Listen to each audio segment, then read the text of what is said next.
Peace and blessings, family. My name is Jay, and I want to talk to you guys today about the planets in astrology.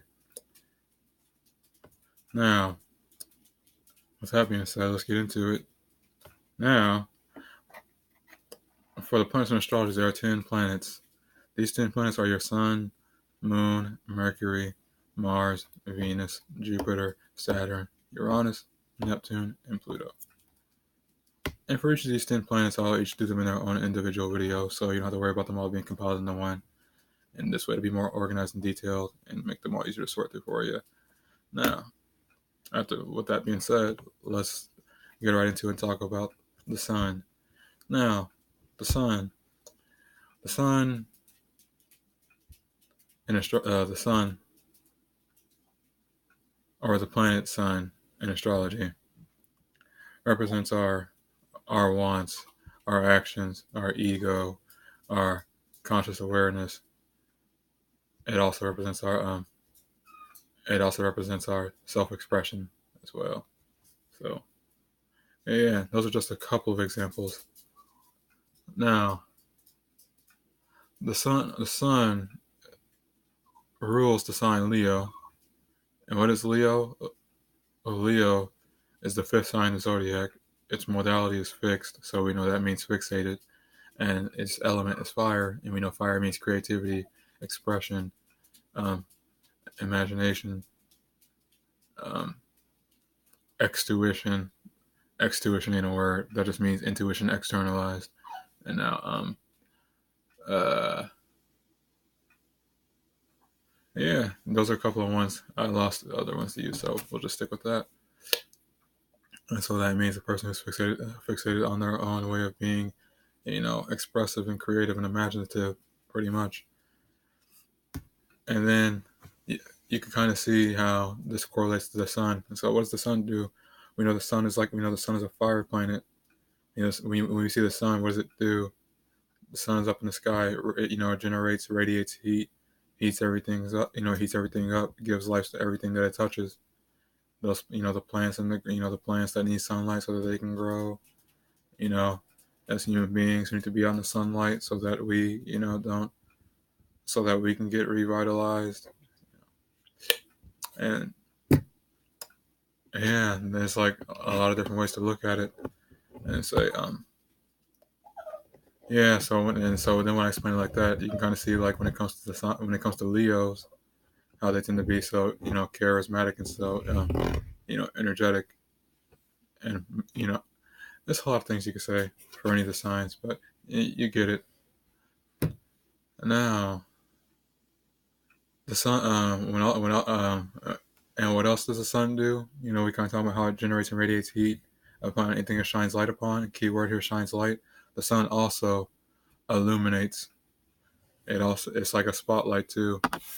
The reason I'm saying this is really important. I'll explain why in a minute. So now, let's say your sun. There's planets and signs, and I'm going to be making individual videos for all those too. Now, with your planets in your signs, usually there's the one sign that you are familiar with already before you even get into astrology is actually your sun sign. Some people ask you what your sign is, and you say, "Hey, I'm a Virgo or a Capricorn, Taurus, Scorpio, all that." Usually you're talking about your sun sign, and that more so that means that the planet, the sun itself, is in that sign, and like we were saying earlier, the sun, which is your wants and what you're consciously aware of, and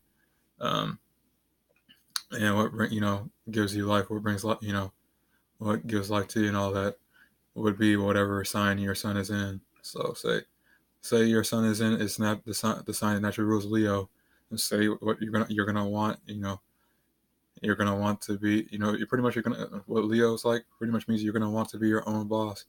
You're gonna want to do things your own way. You're gonna be all about self-love, my way or the highway. Well, not necessarily, but that's just usually what you would probably hear. But yeah, but let's say it's put in a different sign. Say it's put like in a water sign. Say that you got your sun in Scorpio. Well, your wants are going to be more fixated around what Scorpio deals with. Scorpio's fixed water. So what does that mean? Your wants and your desires and actions and all that are going to be fixated on things that deal with the water element, which are things that are dealing with things that are hidden beneath the surface, the vibes that you're catching, the emotions and feelings, the unconscious things, intuition, and yeah, all that.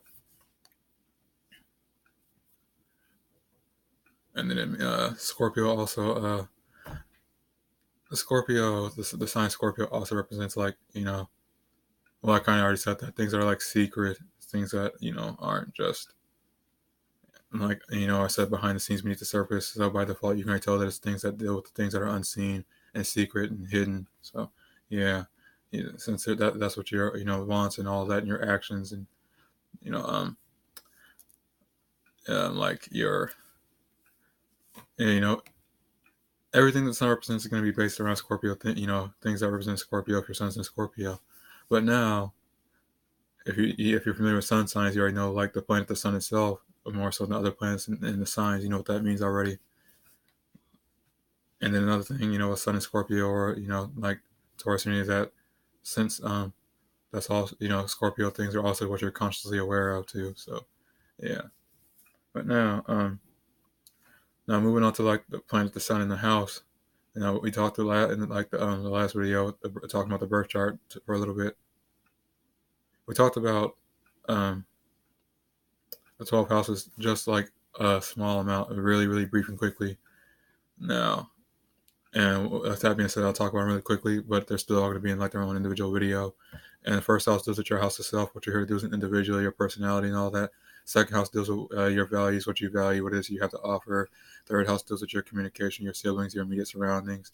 Fourth house deals with your family, the mother, your roots, where you come from. Fifth house deals with your your creativity, your self-expression, and things that you like to indulge and have fun, with romance, all that. Sixth house deals with your health, daily routine, daily living, um, your job, your work, etc. Seventh house deals with relationships, partnerships, business partnerships, things like that, and marriages. Eighth house deals with, secrets, um, things that are hidden beneath the scene, behind the scenes, beneath the surface, taboo things, and death and rebirth, etc. Ninth house deals with higher learning, higher consciousness, higher forms of education, foreign travel, etc. 10th house deals with your career, or what can become a career for you in business. 11th house deals with your um, 11th house deals with your, like, 11th house deals with groups and network circles, your friends and your gains, and your hopes and dreams and wishes. And your 12th house deals with the subconscious thing, your subconscious, your dreams and your creativity and all that.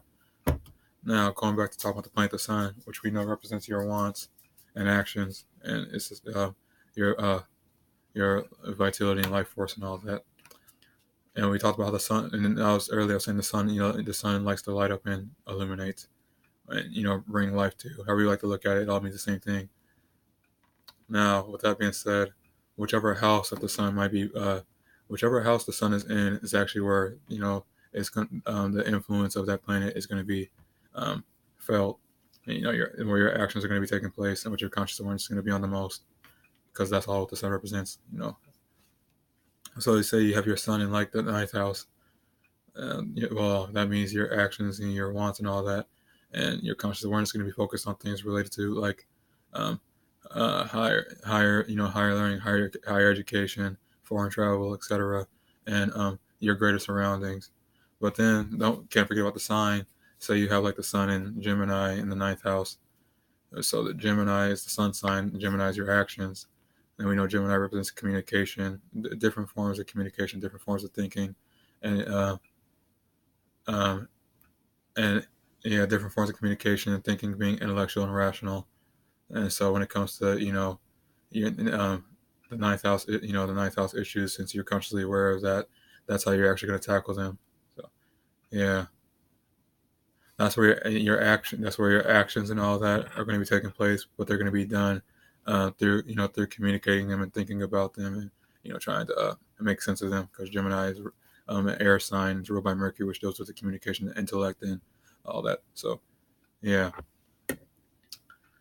I hope that makes sense.